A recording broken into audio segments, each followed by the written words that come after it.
وانشق البحار. بسم الله الرحمن الرحيم. إن الحمد لله نحمده ونستعينه ونستغفره ونعوذ بالله من شرور أنفسنا ومن سيئات أعمالنا. من يهده الله فلا مضل له ومن يضلل فلا هادي له.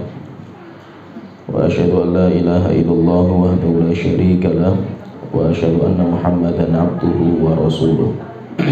أما بعد.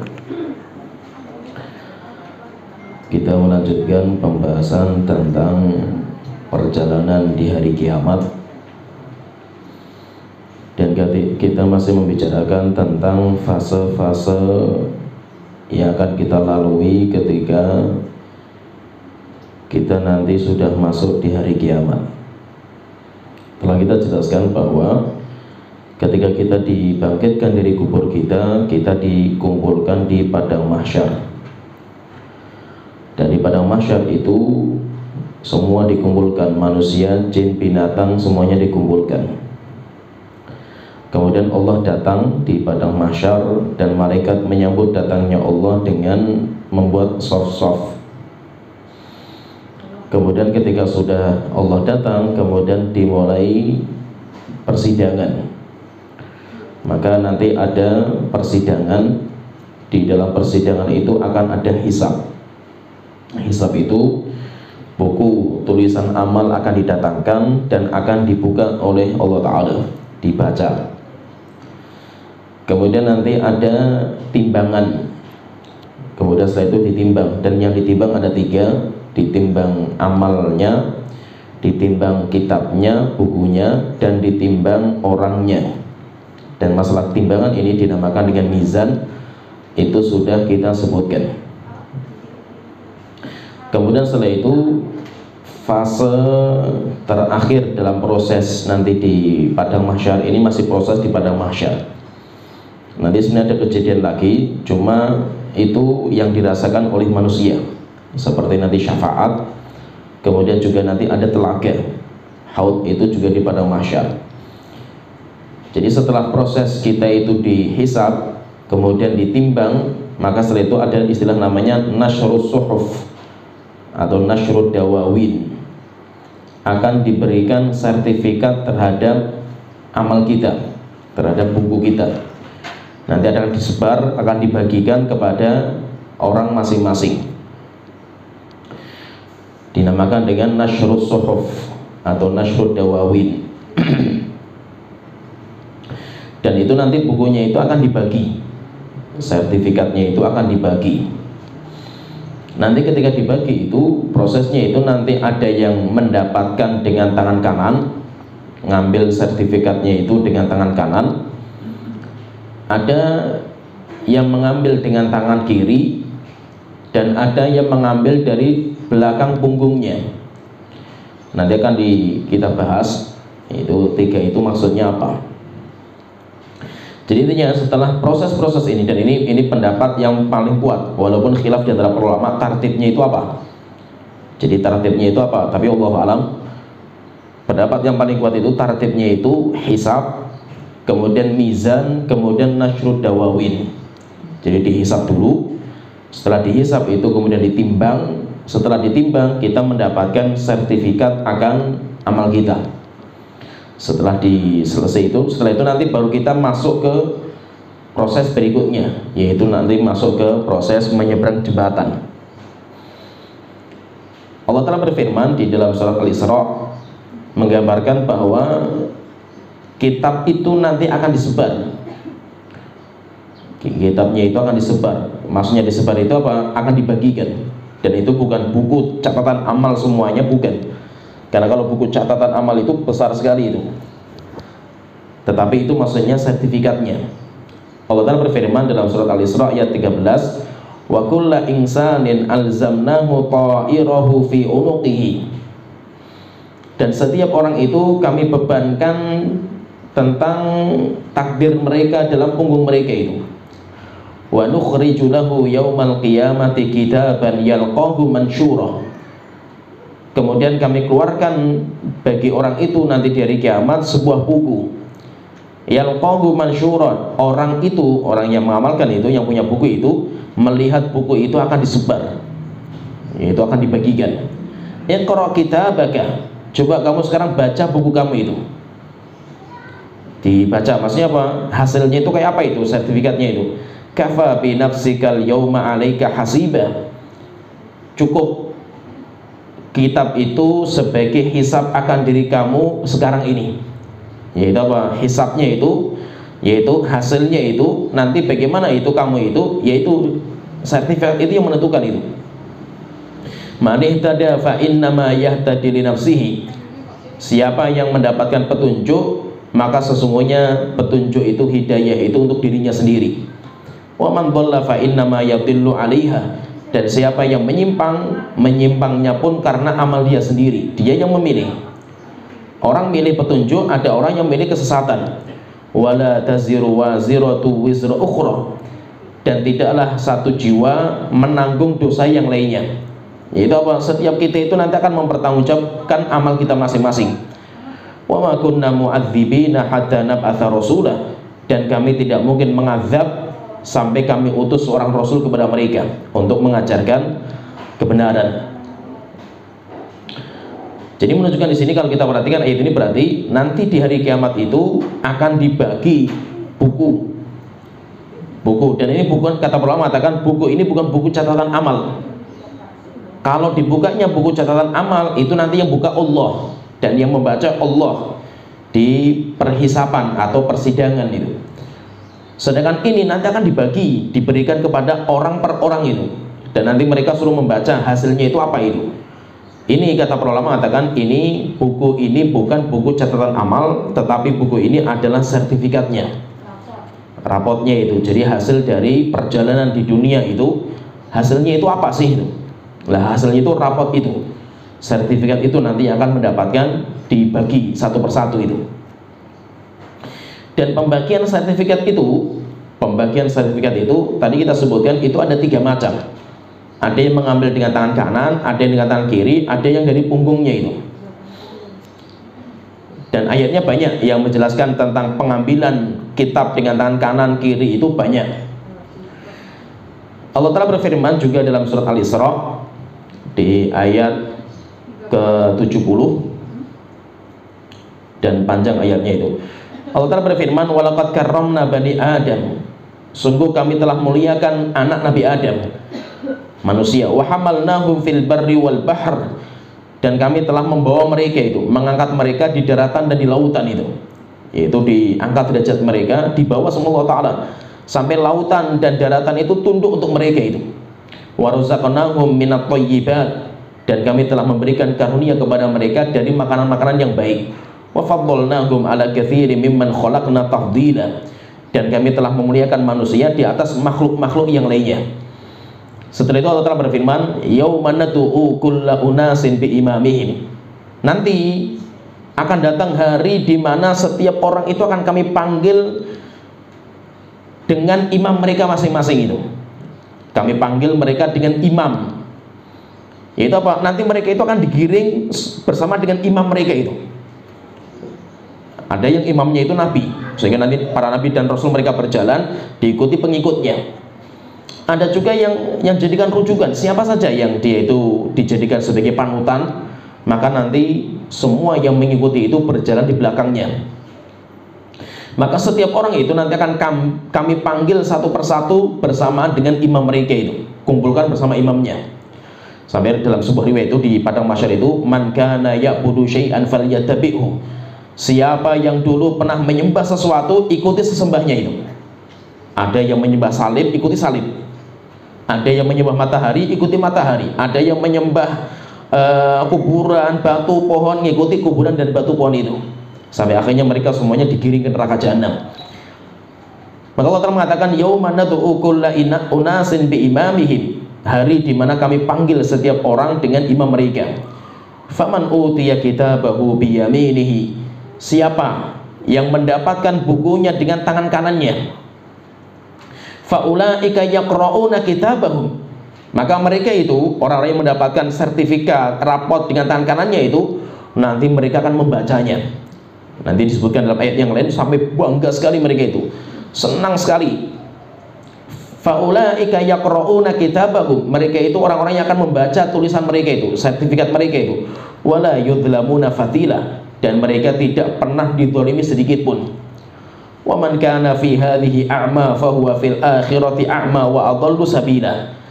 Setelah itu Allah berfirman, akan tetapi orang yang di dunia itu buta, siapa yang hidup di dunia dalam kondisi buta mata hatinya itu, bukan buta matanya, hatinya buta mereka itu, tidak mau menerima kebenaran, datang wahyu, datang mukjizat pun mereka nggak bisa melihat dengan hati mereka itu.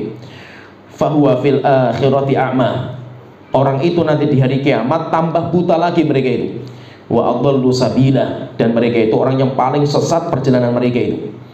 Wa in kadu la yaftinunaka 'anil ladzi auhayna ilaika litaftariya 'alaina ghairahu wa idzal lattakhadhuka khalila. Setelah itu Allah Ta'ala mengingatkan Nabi Muhammad. Nabi Muhammad diingatkan oleh Allah Ta'ala, wahai Rasulullah, sesungguhnya mereka orang-orang kafir itu hampir-hampir memfitnah kamu itu. Mereka itu sudah hampir-hampir menyesatkan kamu dari apa yang aku wahyukan kepada kamu, Muhammad itu. Litaftariya 'alaina ghairahu, supaya kamu itu memilih jalan yang lain. Itu bahwa orang kafir berjuang untuk memadamkan ini wahyu ilahi itu, akan padamkan itu. Sehingga terkena apa? Nabi Muhammad pun juga tertarik itu dengan tawaran mereka itu.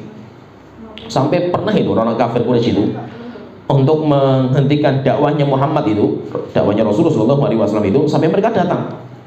Sampai mereka tanya, wahai Rasulullah, wahai Muhammad, kamu itu pengen apa gitu dengan dakwah ini? Kalau kamu pengen jabatan, kita pilih kamu jadi raja itu. Sudah kita bersatu untuk menjadikan kamu sebagai raja itu. Tapi diem, jangan mengkritik Tuhan-Tuhan kita itu. Kalau kamu pengen harta, kita kasih harta kamu, menjadi orang paling kaya raya kamu itu. Kalau kamu pengen wanita, kita carikan wanita tercantik itu. Kalau kamu pengen anak laki-laki, kita carikan anak laki-laki itu. Yang penting apa? Kamu diam. Sehingga apa? Sampai terkadang, sampai Allah Ta'ala mengatakan di sini, hampir-hampir kamu tergoda dengan godaan mereka, wahai Muhammad itu. Wa idzal latakhuduka khalila, jika kamu mengikuti mereka, pasti mereka akan menjadikan kamu sebagai kekasih mereka itu. Walaula an tsabbatnaka, jika bukan karena kami yang mengokohkan hati kamu, Muhammad itu. Kalau bukan Allah yang mengokohkan hatinya Rasulullah, laqad kita tarkanu ilaihim syai'an qalila, hampir-hampir kamu itu sudah condong sedikit ke mereka itu, condong sedikit ke mereka itu. Tapi apa? Allah kokohkan hati kamu itu. Wa idzal la'adzaqnaka dhi'fal hayati wa dhi'fal mamati, jika seandainya kamu Muhammad itu ngikuti mereka, akan kami siksakan kepada engkau dengan berlipat-lipat siksa itu. Azab dunia dan akhirat itu berlipat-lipat itu. Tsumma la tajidu laka 'alaina nasira, dan nanti kamu tidak akan ada yang menolong kamu itu. Wa in kadu la yastafizunaka minal ardi liyukhrijuka minha, memang ketika kamu itu tegar di atas dakwah ini, orang-orang itu akan membuat kamu jengkel, stres, sedih karena cacian dan makian mereka ini. Sampai akhirnya apa? Kamu terusir dari kampung halaman kamu itu di Mekah. Sampai kamu diusir dari situ. Wa idzal la yalbathuna khilafaka illa qalila, dan tenang saja, kamu tidak lama seperti itu, Muhammad. Enggak lama, kamu keluar dari Mekah enggak apa-apa itu. Tapi kamu nanti akan kembali ke Mekah lagi itu. Sunnataman qad arsalna qablaka min rusulina, sesungguhnya perjalanan seperti ini, ujian seperti ini itu merupakan ya perjalanan hidup para rasul-rasul yang telah kami utus itu. Semuanya seperti itu. Wala tajidu li sunnatina tahwila, dan kebiasaan ini, takdir ini nggak bisa dirubah. Yaitu apa? Siapa yang diangkat menjadi nabi, pasti dia akan diuji oleh Allah Ta'ala dengan ujian seperti ini. Setelah itu sampai Allah Ta'ala mengatakan, yaitu ini saya lengkapi ceritanya. Aqimis sholata liduluki syamsi ila ghasaqil laili, wahai Muhammad, karena ini memang untuk Nabi Muhammad ini sebagai pengokoh hatinya itu. Wahai Muhammad, tegakkan sholat ketika matahari muncul dan ketika malam sudah mulai datang itu, yaitu sholat ini. Wa Qur'anal fajri, dan bacalah Al-Quran di waktu fajar. Inna Qur'anal fajri kana masyhuda, sesungguhnya membaca Al-Quran yaitu sholat di waktu fajar itu disaksikan. Wa minal laili fatahajjad bihi nafilatan laka, dan dari malam kamu Muhammad ambil untuk sholat tahajud, sholat malam itu sebagai tambahan bagi kamu. Asa ayyaba'atsaka rabbuka maqaman mahmuda, semoga dengan sholat malam itu Allah membangkitkan kamu di atas tempat posisi yang sangat mulia. Setelah itu ketika diperintahkan seperti ini, Rasulullah diperintahkan seperti ini, setelah itu Allah memerintahkan juga untuk berdoa, wa qur rabbi adkhilni mudkhala sidqin wa akhrijni mukhraja sidqin waj'alni min ladunka sultanan nasira. Jadi intinya kalau kita perhatikan itu intinya nanti di hari kiamat itu semua kita akan dipanggil. Dan nanti kita itu akan mengikuti panutan kita, siapa yang kita ikuti itu. Kalau kita mengikuti Nabi Muhammad, berarti kita berharap mudah-mudahan nanti kita dibangkitkan itu kita di bawah benderanya Rasulullah SAW. Tapi kalau kita itu mengikuti tokoh-tokoh bukan Rasulullah itu, maka nanti kita akan bersama mereka juga itu. Sampai akhirnya nanti di hari kiamat itu ketika kita itu mengikuti panutan kita, sampai akhirnya mereka itu menyesal. Ya laitani takhadtu ma'ar rasuli sabila. Ketika orang itu dikumpulkan bersama dengan panutannya itu dan komunitasnya itu, akhirnya orang itu mengatakan, ya laitani takhadtu ma'ar rasuli sabila. Jikalau saya itu mengikuti jalannya Rasul sejak zaman dulu itu. Ya laitani lam attakhid fulanan khalila. Jikalau saya dulu itu tidak menjadikan si A sebagai panutan saya itu. Laqad adallani ani dzikri. Sungguh dia itu telah menyesatkan kami dari jalan yang benar. Padahal jalan itu kebenaran sudah datang kepada kita itu. Maka siapa yang menjadikan seseorang sebagai panutan hidupnya, apalagi kalau dia itu menyesatkan dari jalan yang benar, maka nanti dia tidak ada kecuali penyesalan itu. Oleh itu kita itu perlu kita jadikan siapa panutan kita itu? Panutan kita Rasulullah. Orang yang menjadi panutan kita siapa? Para ulama-ulama kita itu sebagai panutan kita. Jangan sampai kita panutannya itu orang-orang yang menjauhkan kita dari Allah Ta'ala, karena nanti kita akan kumpulkan bersama mereka semua. Jadi berarti intinya nanti di hari kiamat itu kita akan dipanggil bersama dengan imam kita. Ketika kita sudah dipanggil bersama imam kita, setelah itu baru kita mendapatkan buku. Ada yang mengambil dengan tangan kanan bukunya itu kalau kita sebutkan ayat ini, dan ada yang buta.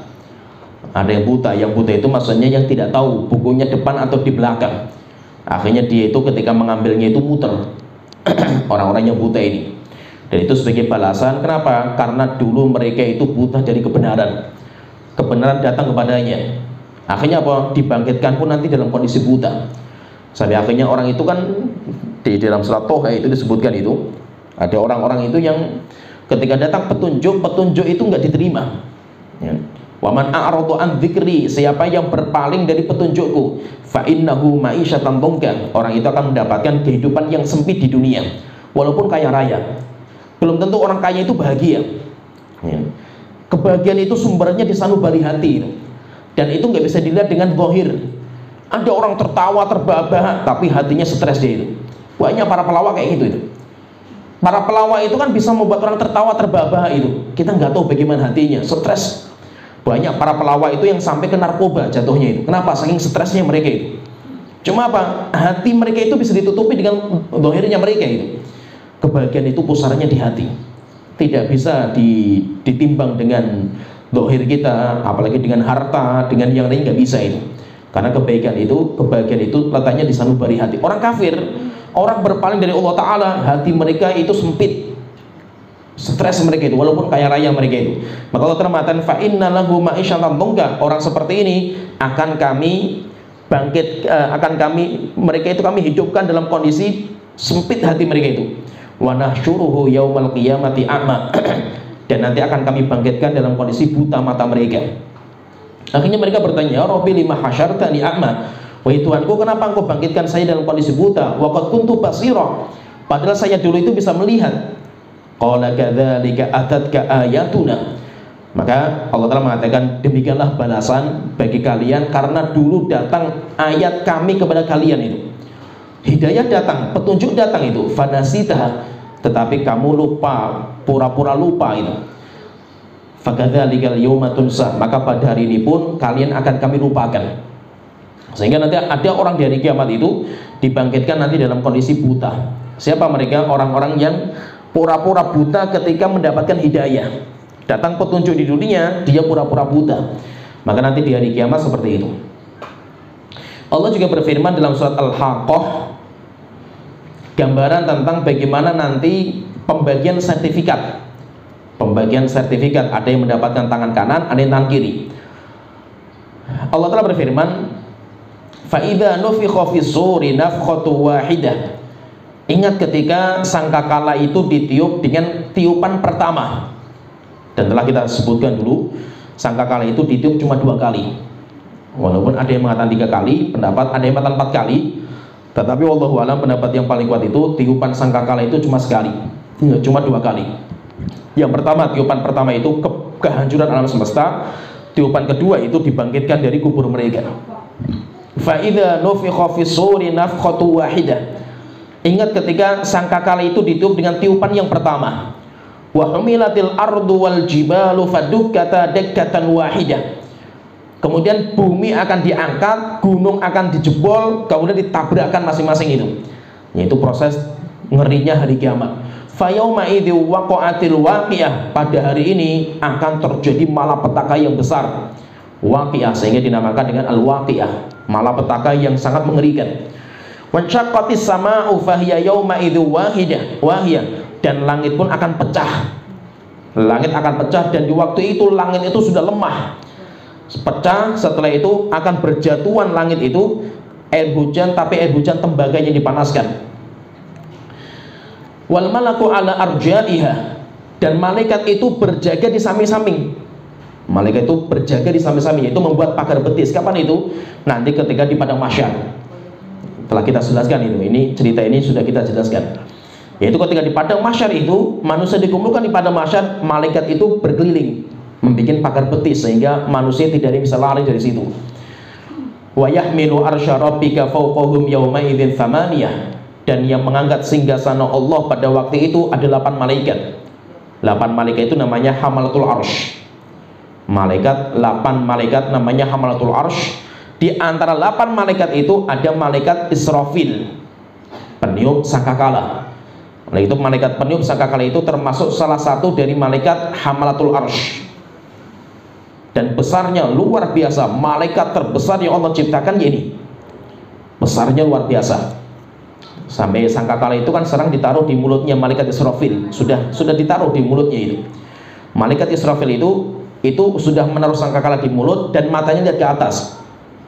Tinggal nunggu isyarat Allah langsung ditiup itu. Dan besarnya sangkakala itu sebesar langit dan bumi. Diameternya sangkakala itu. Nah, itu malaikat itu besarnya luar biasa.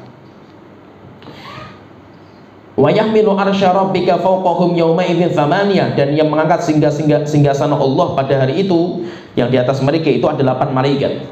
Yawma idzin tu'raduna la takhfa minkum khafiyah. Di hari itu semua akan ditampakkan. Semua akan dibongkar, amal-amal mereka semuanya akan dibongkar semua itu. Dan tidak ada satupun amal yang terluputkan. Tidak ada yang tersembunyi. Setelah itu Allah telah menceritakan 2 golongan. Fa'amma man utiya kitabahu biyaminihi. Siapa yang mendapatkan bukunya dengan tangan kanannya, fayaqulu ha'um iqra'u kitabiyah. Saking bangganya itu, orang itu ketika mendapatkan sertifikat dengan tangan kanannya itu, saking bangganya itu sampai mengatakan ha'um iqra'u kitabiyah. Ha'um itu panggilan. Hei gitu, manggil. Ayo sini. Iqra'u kitabiyah, coba kalian lihat buku saya ini. Ya, sertifikat ini. Coba ini, lihat ini. Ya, itu saking bangganya sampai ditampak-tampakkan ke semua orang. Biasa kalau kita lulus ujian kayak gitu kan, kita bangganya kayak apa gitu. Sampai coret-coretan, sampai konvei. Kenapa? Saking bangganya gitu. Walaupun belum tentu lulus juga itu waktu itu. Ujian selesai pada konvei, pada semprot-semprotan luar biasa itu. Padahal belum tentu lulus mereka itu. Karena sudah bahagia, mereka sudah gembira gitu. Saking gembiranya itu sampai ditampak-tampakkan itu. Apalagi kalau seandainya sertifikatnya itu nanti di hari kiamat, kayak apa bangganya kita itu. Berarti apa perjalanan hidup yang melelahkan ini, susah payah kita itu hidup di dunia itu terbayar ketika kita itu mendapatkan kitab dengan tangan kita itu. Saking gembiranya sampai dia mengatakan umuqra'u kitabiyah. Ini manusia lihat sini lihat semua itu. Ini bukuku ini. Ya, saya terima buku dengan tangan kanan saya itu. Inni dzanantu anni mulaqin hisabiyah. Saya dapat ini karena saya dulu yakin bahwa saya berjumpa dengan hisab ini. Saya akan dihisab sama Allah Ta'ala. Fahuwa fi 'isyatir radiyah. Dan dia nanti akan berada pada kehidupan yang diridhoi. fi jannatin 'aliyah, di surga yang sangat tinggi, qutufuha daniyah, tetapi tangkai-tangkai buah-buahan itu tangkainya itu sangat dekat. Kulu washrabu hani'am bima aslaftum fil ayyamil khaliyah, makan dan minumlah sepuas-puasnya itu terhadap ini sebagai balasan terhadap apa yang kalian kerjakan pada hari-hari sebelumnya. Itu apa? Hari-hari di dunia. Memang kita di dunia itu capek, lelah, letih, stres gitu itu. Tetapi apa? Terbayar semuanya itu ketika kita itu nanti menikmati kenikmatan di surga. Paling bahagia itu ketika kita mendapatkan sertifikat dengan tangan kanan kita itu. Setelah itu Allah Ta'ala berfirman, wa amma man utiya kitabahu bishimalihi, sedangkan orang yang mendapatkan sertifikat dengan tangan kirinya, fayaqulu ya laitani lam uta kitabiyah, stres dia itu, sedih sampai dia itu menunduk, malu sekali dia itu ketika mendapatkan dengan tangan kirinya itu, sampai dia mengatakan ya laitani lam uta kitabiyah, jiwa, jika seandainya kamu tidak mendapatkan buku yang seperti ini tuh, sertifikat yang modelnya seperti ini tuh, walam adrima hisabiyah, saya nggak tahu ini hisab apa itu. Ya tahu, ketika di dunia pun saya nggak percaya itu hisab-hisab seperti ini kan itu. Ya laitaha kanatil qadiyah, jikalau kehidupan itu akan selesai di sini itu. Yaitu apa? Jikalau kita itu dimusnahkan habis itu lebih baik bagi kita itu. Sampai akhirnya nanti kan orang-orang seperti ini kan lihat binatang nanti prosesnya juga berjalan kayak itu juga itu. Tetapi setelah itu mereka binatang itu dimusnahkan, jadikan debu yang berterbangan. Sampai akhirnya orang-orang kafir itu mengatakan ya laitani kuntu turaba, jika seandainya saya itu kayak binatang yang dimusnahkan habis, mereka itu enggak diazab itu, mending saya itu jadi binatang daripada menjadi seperti ini itu. Maka dia mengatakan ya laitani ya laitaha kanatil qadiyah, jikalau selesai sampai di sini urusan itu, selesai mas, kita dimusnahkan habis, selesai wis itu. Tapi rupanya perjalanan masih terus, kekal dan abadi, nggak pernah selesai itu. Ma'aghna anni maliyah, ini siapa mereka itu? Orang-orang yang coraknya kayak gini itu biasanya orang-orang yang congkak dan sombong terhadap kenikmatan dunia itu. Ada yang bangga dengan hartanya kayak orang kaya raya, ada yang bangga dengan jabatan karena dia punya kekuasaan, dan yang lain semua sombong semua itu. Tapi ketika di hari kiamat sudah tidak ada yang bisa dibanggakan.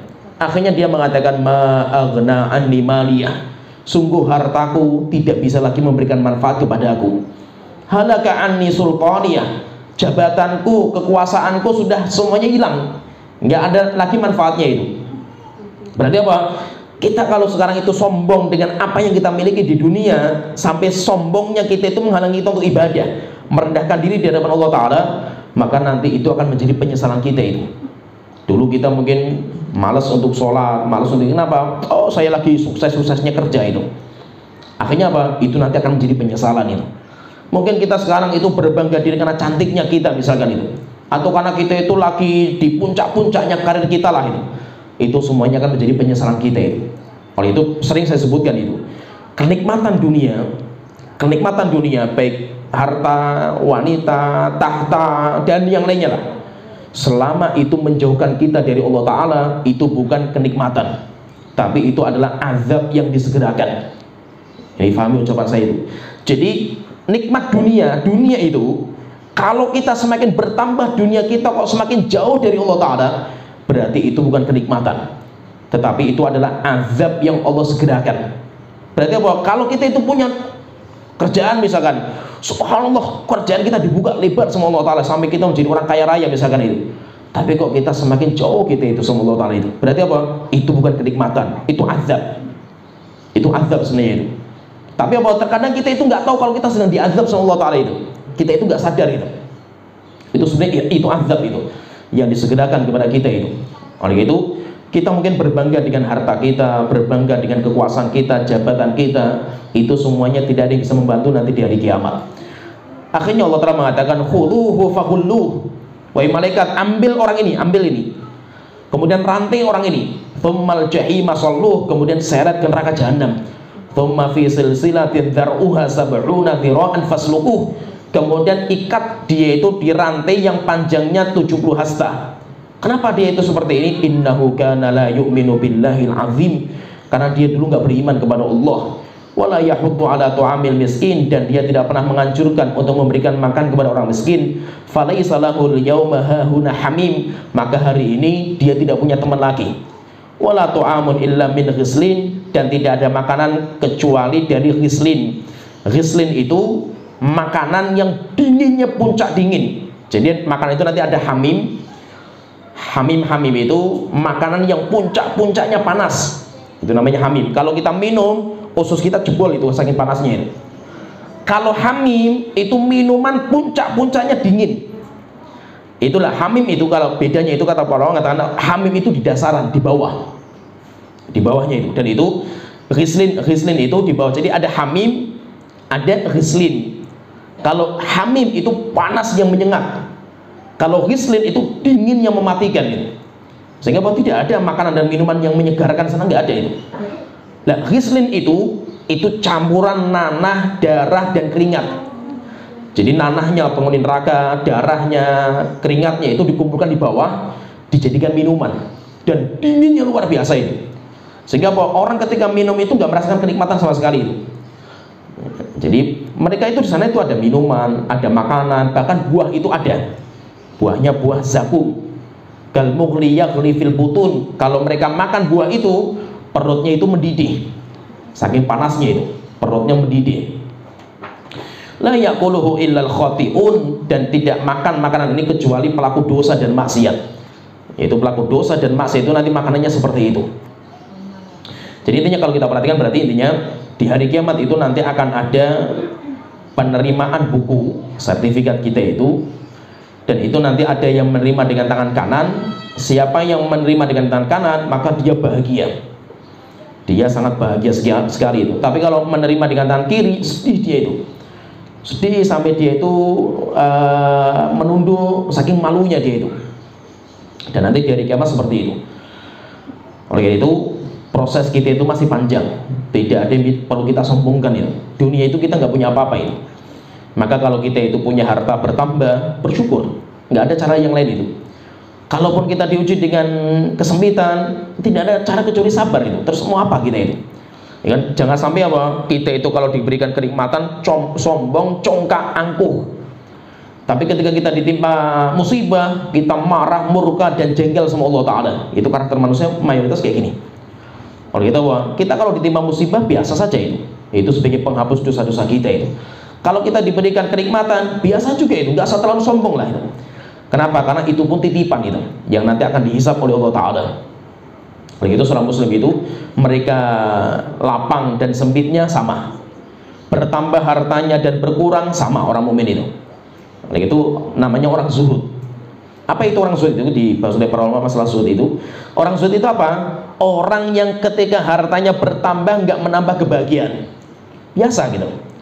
Hartanya bertambah, ya biasa juga, santai gitu.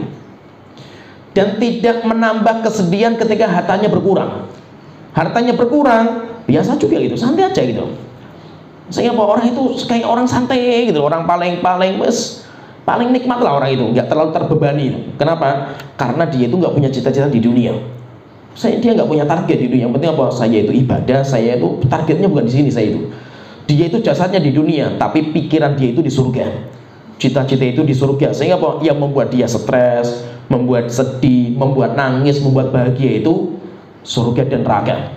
Itu yang membuat bahagia. Sedangkan dunia itu nggak ada apa-apanya itu. Apa yang perlu kita banggakan dengan dunia itu?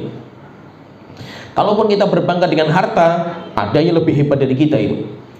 Ya, Korun kayak apa artinya Korun itu?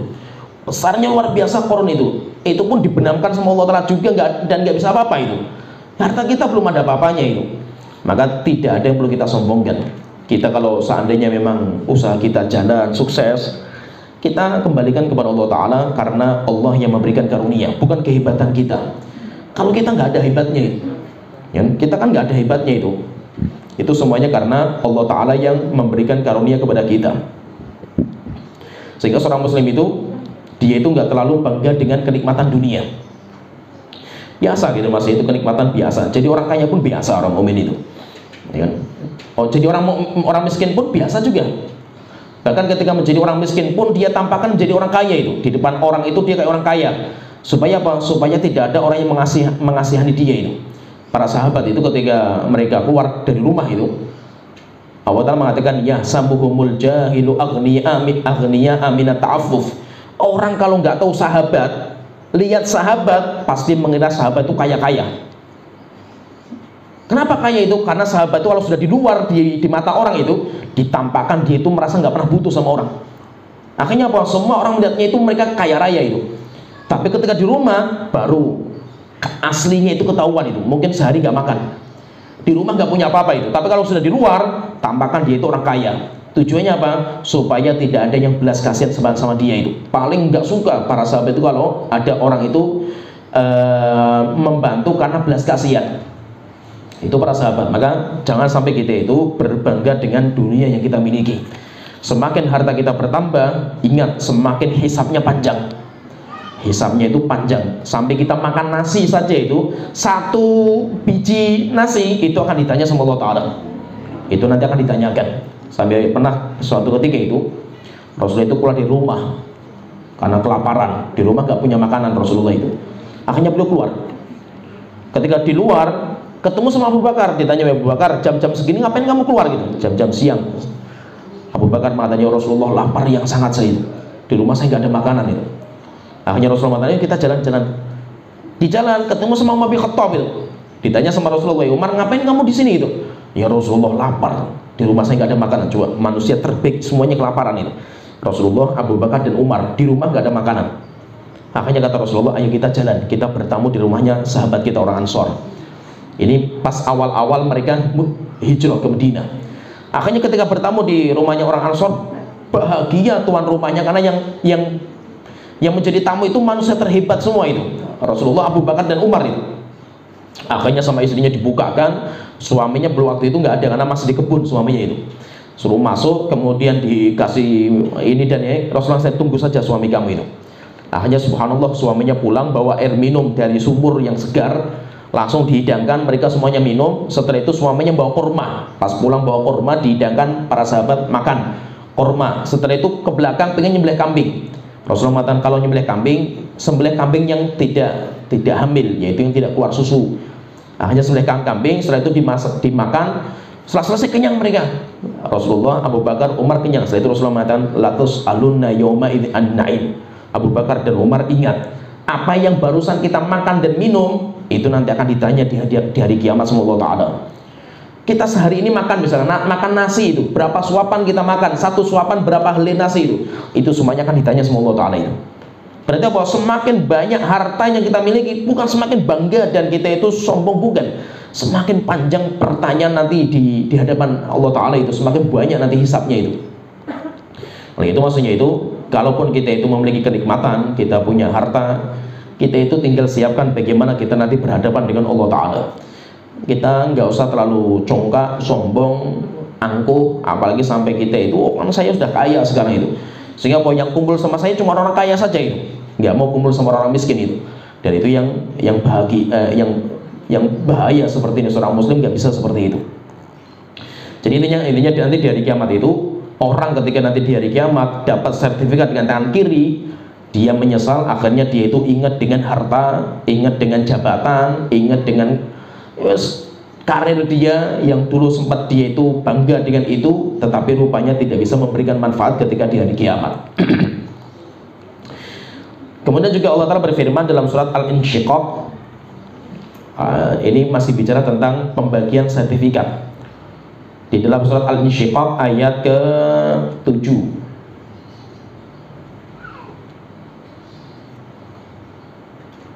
Allah Ta'ala berfirman atau ayat sebelumnya, ayat ke-6 kita sebut ayat ke-6. Ya ayyuhal insanu innaka kadhihun ila rabbika kadhan famulaqih. Wahai manusia, sesungguhnya kalian itu lelah letih berjalan menuju Tuhan kalian, dan pasti kalian akan berjumpa dengan Tuhan kalian itu.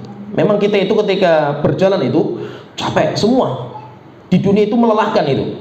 Orang yang mukmin capek, orang kafir capek. Pelaku ibadah capek, pelaku dosa juga capek, semua capek gitu itu. Ya kan? Kita kerja capek, liburan capek juga itu. Ya kan? Lapar capek, makan capek juga gitu itu. Mau apa kan? Bangun tidur saja capek gitu itu. Itulah kehidupan dunia, menyebalkan kehidupan dunia, melelahkan, menyebalkan. membuat kita stres, membuat kita sedih, itulah kehidupan dunia. Maka semua berjalan itu. Tinggal capeknya kita itu untuk apa gitu loh. Ada yang capeknya itu untuk surga. Ada orang yang capeknya itu untuk surga. Tapi ada orang juga yang capeknya itu untuk neraka. Bukan berarti orang masuk neraka itu enak dan mudah, bukan. Orang masuk neraka pun capek. Bukan berarti orang masuk neraka itu gampang itu. Orang minum khamar saja capek gitu. Ya kan? Orang berzina capek, orang membunuh capek juga itu. Berarti apa? Berarti semua kita itu capek. Orang kafirnya capek, orang mukminnya juga capek. Tinggal apa? Bagaimana kita menaruh capeknya kita itu untuk surga Allah Ta'ala. Jangan sampai capek, lelah, letihnya kita itu untuk membeli neraka Allah Ta'ala. Maka Allah Ta'ala berfirman, فَأَمَّا مَنْ أُوتِيَ كِتَابَهُ بِيَمِينِهِ.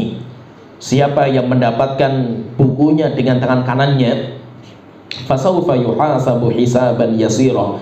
Niscaya dia itu nanti akan dihisab dengan hisab yang ringan. Hisab yang ringan itu apa? Hisaban yasira itu, hisab yang ringan itu dibuka. Dinamakan dengan ard, dibuka. Baca lewati, buka, baca lewati, buka, baca lewati. Itu namanya hisab yang ringan. Sedangkan hisab yang berat itu kalau ada diskusi, sampai ada perdebatan antara Allah dengan hamba, sampai akhirnya dipanggil saksi, nah itu berarti hisabnya berat. Itu pasti diazab orang seperti itu. Allah Ta'ala berfirman, wa amma man utiya kitabahu biyaminihi. Sedangkan orang yang mendapatkan bukunya dengan tangan kanannya itu, fasawfa yuhasabu hisaban yasira. Orang itu akan dihisab dengan hisab yang ringan. Wa yanqalibu ila ahlihi masrura. Dan dia akan kembali kepada keluarganya dalam kondisi bahagia, kumpul kembali lagi di surga. Dan itu kan target kita itu. Jadi target kita itu apa sekarang itu? Kita menikah, kita berkumpul itu, targetnya itu perkumpulan kita, hubungan kita itu akan kita langgengkan sampai ke surga. Itu kan target kita itu.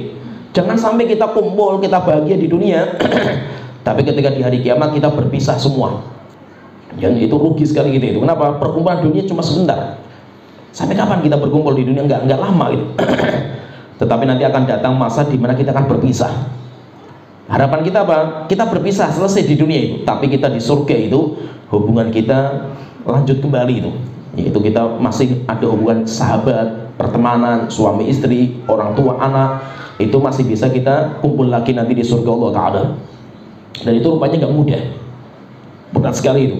Itu rupanya untuk sampai seperti itu, Masya Allah, perjuangan mematikan.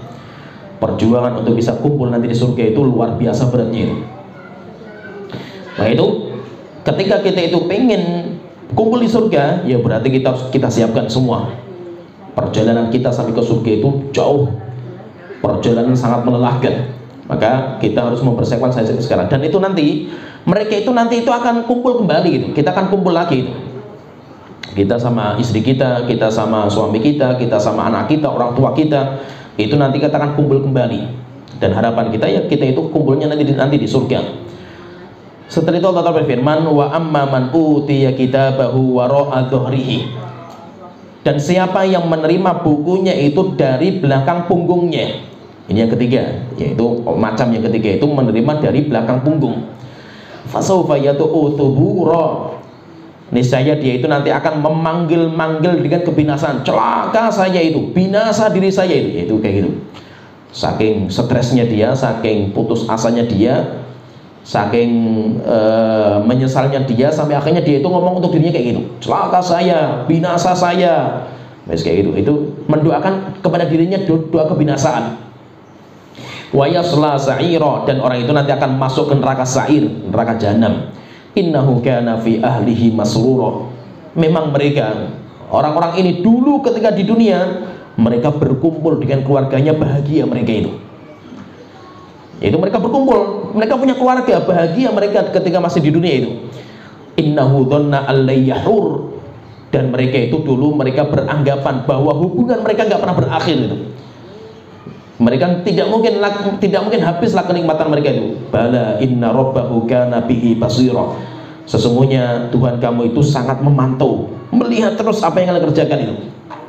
Maka jangan sampai maksudnya itu kita di dunia bahagia bersama keluarga kita, tetapi nanti ketika di hari kiamat kita berpisah semua. Dan kalau orang masuk neraka jahanam itu nggak akan bisa berkumpul, sehingga bahwa tidak akan bisa reuni lagi orang yang di neraka itu. Kenapa kata para ulama? Karena azab itu merepotkan mereka untuk berkumpul, sehingga orang di neraka itu sudah nggak bisa berkumpul. Kenapa? Karena mereka sibuk dengan azab mereka. Siapa yang bisa berkumpul reuni kembali itu? Ya bisa berkumpul itu penghuni surga. Kalau penghuni surga, mereka nanti akan berkumpul. Bahkan kebiasaan penghuni surga itu alal araiki, mereka itu duduk di atas dipan ngobrol itu, ngerumpi. Bahkan ngerumpinya mereka itu masa-masa lalu itu. Oh, saya dulu ketika masih SMP cerita-cerita dan yang lainnya. Maka nggak apa-apa lah, nanti kita ngerumpinya di sana saja gitu. Ngerumpinya kita itu di sana itu. Daripada ngerumpi sekarang di dunia dosa kalau kita ngerumpinya itu, kebanyakan kita itu. Mending kita ngerumpi di sana itu, lebih asyik. Kita lagi ngobrol di atas dipan-dipan sama teman ngobrol asyik kayak gini, tiba-tiba datang anak-anak kecil bawa nampan. Nampannya isinya macam-macam, ada yang khamr, ada yang madu, ada yang susu. Itu keliling anak-anak kecil itu. Dan itu bukan anak manusia, bukan. Mereka memang makhluk yang langsung Allah ciptakan kayak bidadari. Mana orang tuanya? Nggak punya orang tua mereka itu. Itu mereka kayak bidadari mereka itu. Setelah itu kalau kita pengen makan misalkan enak sekali kalau kita makan anggur itu. Tiba-tiba tangkinya anggur itu masuk ke rumah kita itu. Ya, masuk ke rumah kita, depan kita, tinggal kita petik. Kemudian kita makan. Dan luar biasa kenikmatan. Kita makan apa saja. Misalkan ada sebuah riwayat itu, kita melihat burung terbang di surga itu. Setelah itu kita mengatakan jika seandainya ini burung disembelih kemudian dibakar, makan sama nasi panas sama sambal pedas lezat ini. Tiba-tiba burungnya turun, nyembelih sendiri, bakar dirinya sendiri, datang kita sudah matang. Tidak usah kita itu mencari burung nyembelih, enggak. Semuanya datang pada kita itu. Makanya puncak-puncaknya kenikmatan itu nanti di surga. Sabar sejenak, tenang gitu, tenang gitu. Nggak usah terlalu bangga dengan dunia. Kita sekarang habis waktu kita untuk bercanda, berkumpul, ngerumpis, ngalor ngidul, nggak jelas itu. Habis umur kita. Kita nggak lama di dunia itu, nggak lama kita itu. Ada waktu di mana kita akan puas-puas ngobrol lah sepuas-puasnya itu. Nanti di surga Allah Ta'ala. Di surga sudah nggak ada lagi nanti kita sholat, nggak ada lagi peraturan haram, nggak ada. Semuanya boleh. Minum khamr sepuas-puasnya ada. Bahkan di surga itu nanti ada samudra khamr. Di sana juga ada samudra madu, puas minum sepuas-puasnya itu.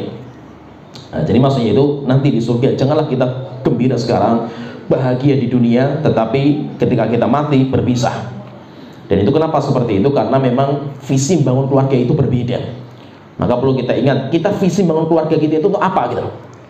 Goalnya itu nanti akan mengarahkan real kita itu. Jadi kan kita itu kan kalau bikin sebuah organisasi itu harus ada visi dan misi. Disitulah nanti kita akan mengejar cita-cita kita, mau kita bawa kemana ini kan itu. Demikian juga bahwa keluarga, kita bangun keluarga itu visi misi apa itu, visinya apa, misinya untuk meraih ke sana itu apa itu, caranya itu. Kita harus punya misi itu, visi dan misi itu kita punya itu. Kalau kita itu cuma pengen bahagia, nanti kita menikah, kita bikin rumah yang megah, kemudian setelah itu kita anak kita jadi orang sukses, jabatannya tinggi-tinggi semua, menyesal itu. Banyak orang-orang yang di puncak-puncak karir setelah itu dimatikan sama Allah Ta'ala, dimatikan sama Allah. Di puncak-puncak jabatan dimatikan sama Allah ketika di puncak-puncaknya itu. Akhirnya apa? Menyesal. Biarkanlah kita itu nanti misi kita itu masuk surga, sehingga ketika kita bangun keluarga itu ya mau kita bawa ke sana itu. Keluarga kita itu mau kita bawa ke sana itu. Maka semua di lingkup keluarga kita ini, suami, istri, anak, orang tua itu satu misi. Kita semuanya jalannya bareng, kita gandengan tangan. Misalnya apa? Misalnya perjalanan kita itu mudah. Tetapi kalau kita cuma sendirian, istri kita nggak mendukung, anak kita nggak mendukung, orang tua kita nggak mendukung, dalam misi ini berat sekali yang kita jalankan itu. Yang satu pengen surga jadi cita-cita, yang satu duit terus yang dipikir itu, terus buyar gitu setelah itu kan, kacau. Dan itu kan nyata, seperti ini banyak orang-orang yang pengen bertaubat itu, banyak orang yang sampai akhirnya apa? Orang itu kenal sunnah itu, kerja di bank, kenal sunnah, tapi di bank jabatannya sudah tinggi itu, sampai akhirnya bilang sama istrinya itu, "Dek, saya mau keluar dari bank itu." Terus nanti mau makan apa kita kalau kamu keluar kan itu? Itu pikiran kan setan kan kayak gitu. Makan apa nanti kita itu? Terus nanti gimana anak-anak kita sekolahnya dan yang lainnya? Setan gitu. Sampai akhirnya apa? Terakhir itu dia bingung itu, milih ngaji, kalau ngaji tinggalkan bank, atau bank tinggalkan kajian. Tidak ada pilihan kecuali itu. Dan itu termasuk orang awal kenal sunnah di Pekalongan juga itu. Sampai akhirnya dia itu lebih milih bank. Sampai sekarang dia milih bank, kajian ditinggal, semua ciri sunnah tinggal semua. Jadi orang awam. Jadi orang awam. Dan kenapa seperti itu? Karena misi dalam keluarga itu beda. Nah itu apa? Kita harus satu misi. Kita mau kemana sekarang ini? Ini gerbongnya rumah kita itu mau kita bawa kemana kita ini? Itu harus kita satukan. Kalau kita misinya sama, kita semuanya pengen masuk surga, itu mudah sekali kita atur. Memang terkadang itu terjadi gelincir atau mogok atau bensinnya habis, wajar gitu. Dalam perjalanan itu kayak gitu kan itu. Atau kita harus berhenti dulu karena kita capek, akhirnya mampir warung kopi atau ya, ke toilet, wajar perjalanan kita itu, ya kan? Tetapi apa? Terus lanjut terus, setelah itu lanjut lagi itu. Istirahat sebentar lanjut lagi itu. Kenapa? Karena kita mau pengen masuk surga gitu itu. Nah, jadi bawa keluarga kita itu ke situ. Jangan sampai kita cuma bahagia, asik-asikan, romantisan cuma di dunia. Setelah itu selesai itu. Romantis itu nggak lama itu. Romantis itu nggak lama. Biasanya kalau sudah ada anak itu sudah nggak romantis lagi itu. Udah nggak ada waktunya lagi untuk berdandan, sayang-sayangan, itu nggak ada itu. Sudah punya anak, apalagi anak banyak itu. Sudah anak banyak, rumah mau berak-mabrik, istri mau dandan saja nggak bisa gitu. Waktunya sudah nggak ada gitu, nggak ada lagi cantik-cantikan, nggak ada kan gitu. Mikirnya bagaimana anak sejak sekolah punya duit, wis mikirnya cuma itu gitu. Ekonominya sukses wis pokoknya, menyambung hidup keluarga itu bisa. Sudah romantisan sudah nggak ada waktu lagi romantisan. Pacaran sudah nggak bisa lagi itu. Pacaran bisa, pacaran belum punya anak masih bisa itu. Sudah punya anak, apalagi anaknya banyak, anaknya pertikalan di mana-mana, wis mau romantisan apa? Jajan ke warung, mau berak-mabrik warungnya itu. Nggak ada lagi romantisan gitu. Sebentar saja gitu. Nah, tapi kalau kita misinya itu masuk surga, nggak apa-apa lah, kita capek, lelah, letih, nggak apa-apa ini. Tapi nanti kita itu pacaran itu di surga gitu. Ya, kumpul lagi itu nanti di surga Allah Ta'ala itu lebih lezat lagi itu. Ya, sampai di sini kita sudah selesaikan bab tentang nasyrud dawawin, penyebaran pembagian sertifikat masing-masing. Nanti setelah itu kita akan masuk proses berikutnya, menyeberang jembatan. Ini poin paling penting. Menyeberang jembatan itu paling penting, paling mengerikan, karena itu proses paling akhir sebenarnya itu. Sebelum surga dan neraka itu paling akhir, itu yang menentukan itu. Nanti insya Allah kita bahas pada pertemuan berikutnya. Ya, sampai di sini pembahasan kita. Wa sallallahu alaihi wa sallam. Alhamdulillahirabbil alamin. Sallallahu alaihi wa sallam wa ala alihi wa sahbihi ajmain.